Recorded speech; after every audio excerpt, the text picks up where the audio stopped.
नमस्कार दोस्तों, स्वागत है आपका डीप नॉलेज में। हाउस ऑफ सोल सीरीज़ हम लोग सुन रहे हैं। आत्मा कहाँ से आती है, शरीर कैसे धारण कर लेती है और मरने के बाद हम क्या अपने आप को एज अ सोल एक्सपीरियंस कर पाएंगे या जीते जी इस चीज़ को एक्सपीरियंस कर पाएंगे। इस तरह की चीज़ों के बारे में ये सीरीज़ है।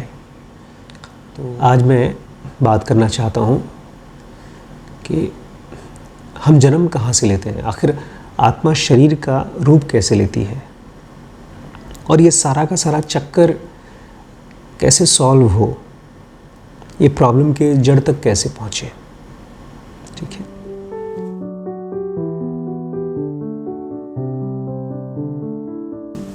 क्रिश्चियनिटी में एक कॉन्सेप्ट है जो गलत है, मतलब आधा गलत है। इसको हम एडम और ईव के नाम से जानते हैं कि भगवान ने आदम को बनाया और ईव को बनाया और उन्होंने नॉलेज का फ्रूट खा लिया और उसके बाद वो अपवित्र हो गए और तब से अभी तक हम सब उन्हीं की प्रजाति हैं। मतलब एक आदम और एक ईव से ये पूरी की पूरी दुनिया बनी।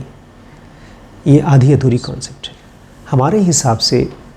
जिसको आप एडम कहते हैं, अदम कहते हैं, वो एक ऐसी ह्यूमैनिटी है जो हमसे और आपसे कहीं ज़्यादा एडवांस्ड लेवल पे है।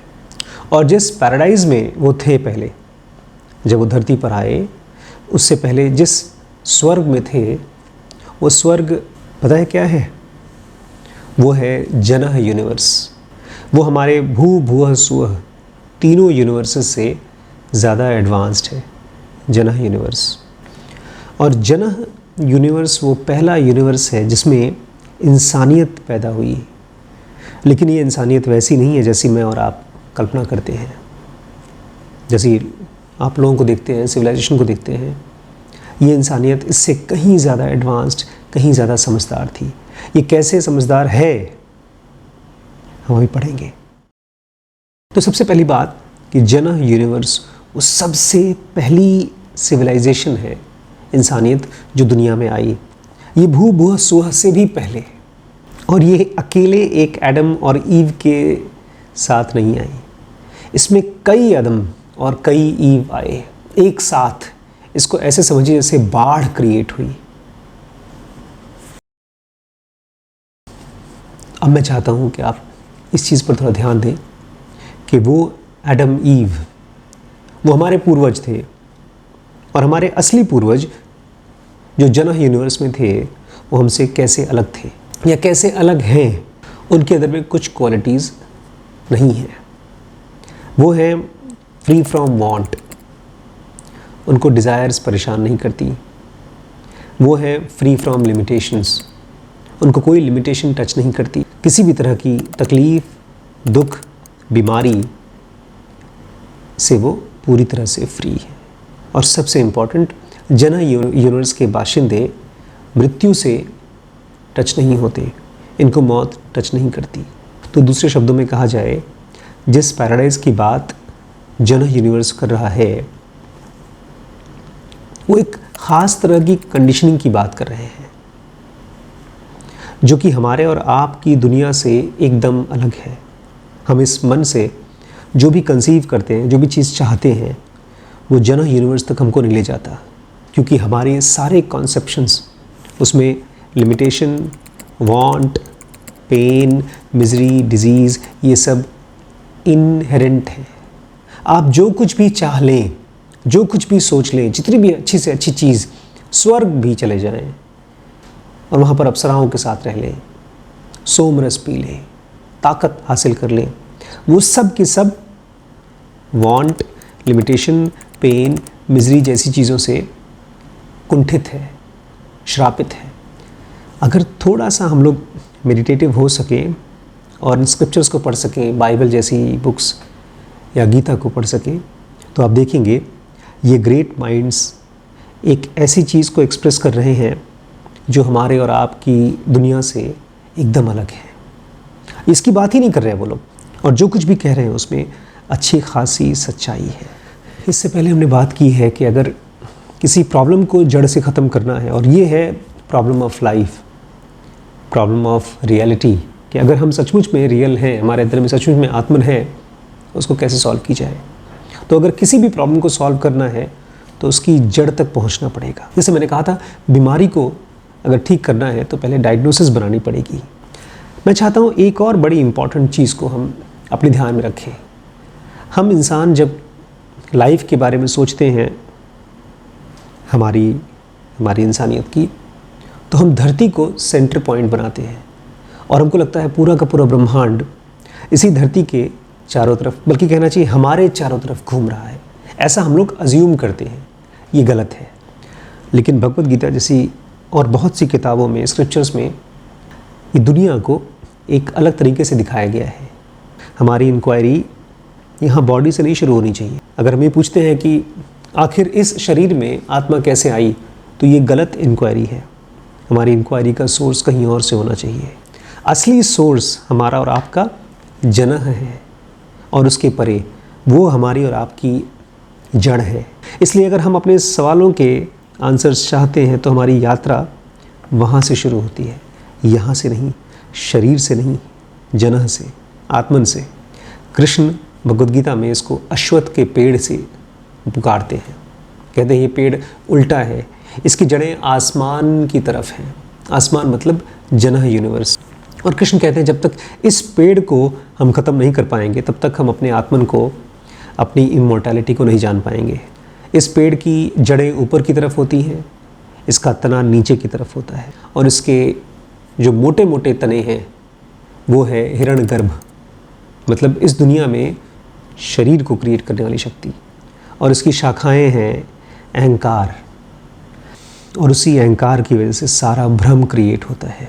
हमको लगता है कि हम शरीर हैं, हमको लगता है कि हम सोच रहे हैं, हमको लगता है कि हम पैदा हुए हैं और हम मरेंगे। इसकी छोटी छोटी ब्रांचेस 5 इंद्रियां हैं और 5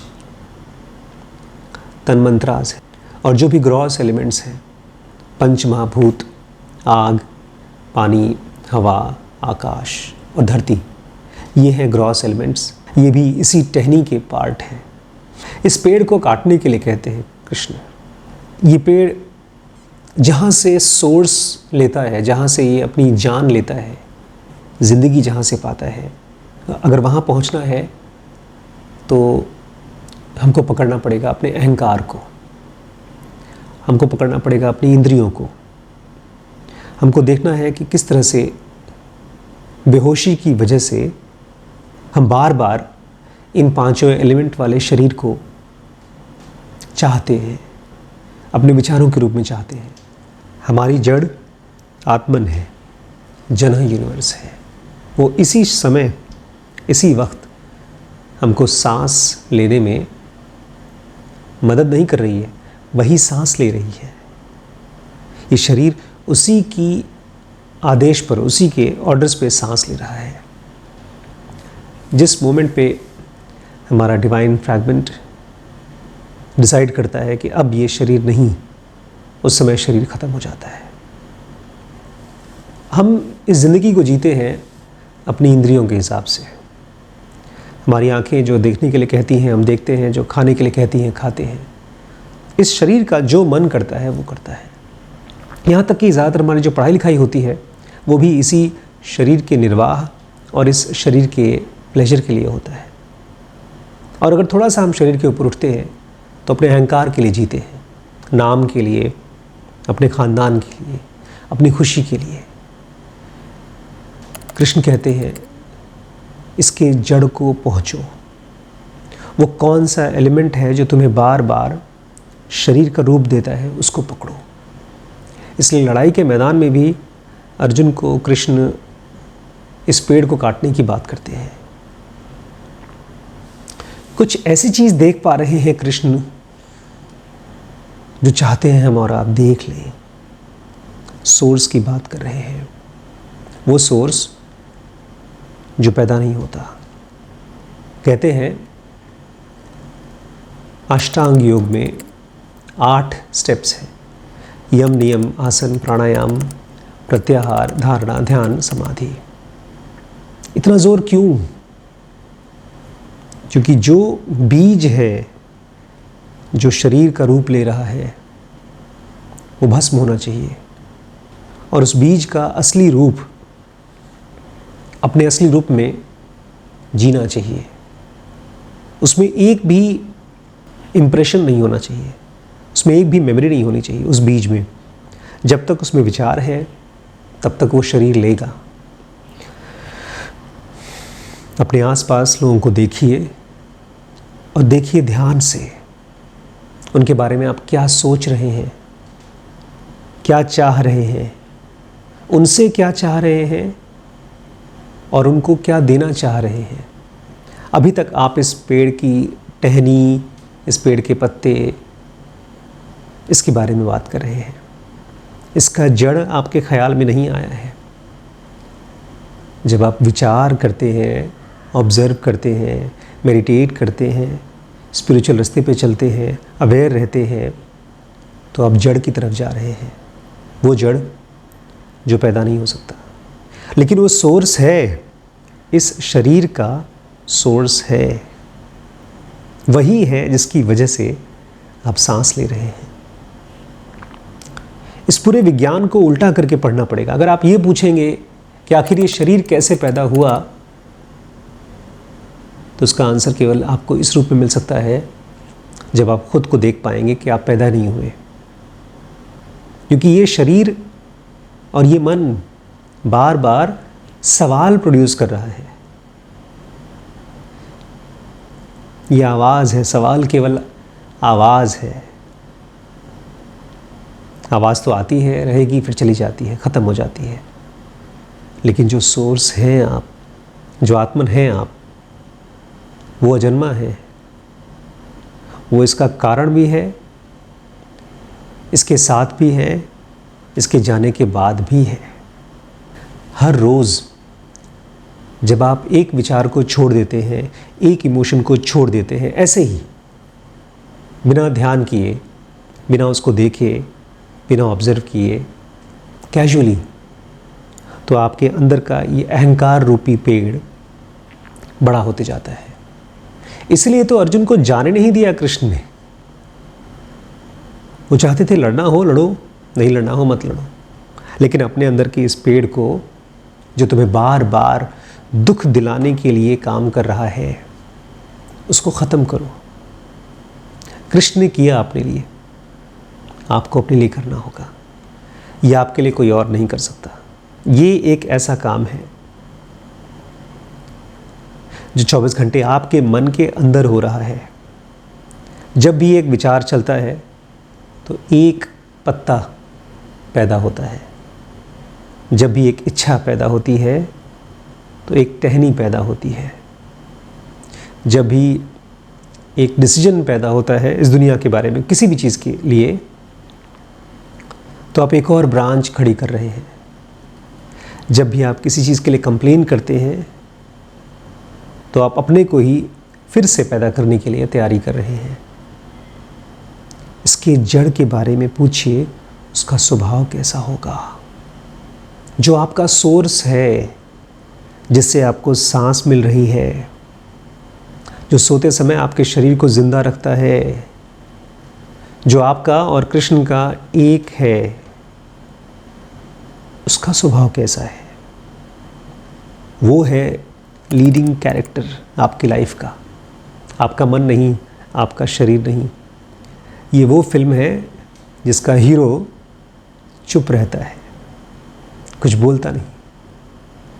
आपको उसकी चुप्पी को सुनना होगा। वो चुप रह करके भी बोलता है। जब आप सांस ले रहे हैं तो वो बोल रहा है, जब कुछ खा रहे हैं तो वो बोल रहा है, अगर आप कोई विचार कर पा रहे हैं तो वो बोल रहा है। उसकी प्रेजेंस में ही आप उसको सुन पा रहे हैं।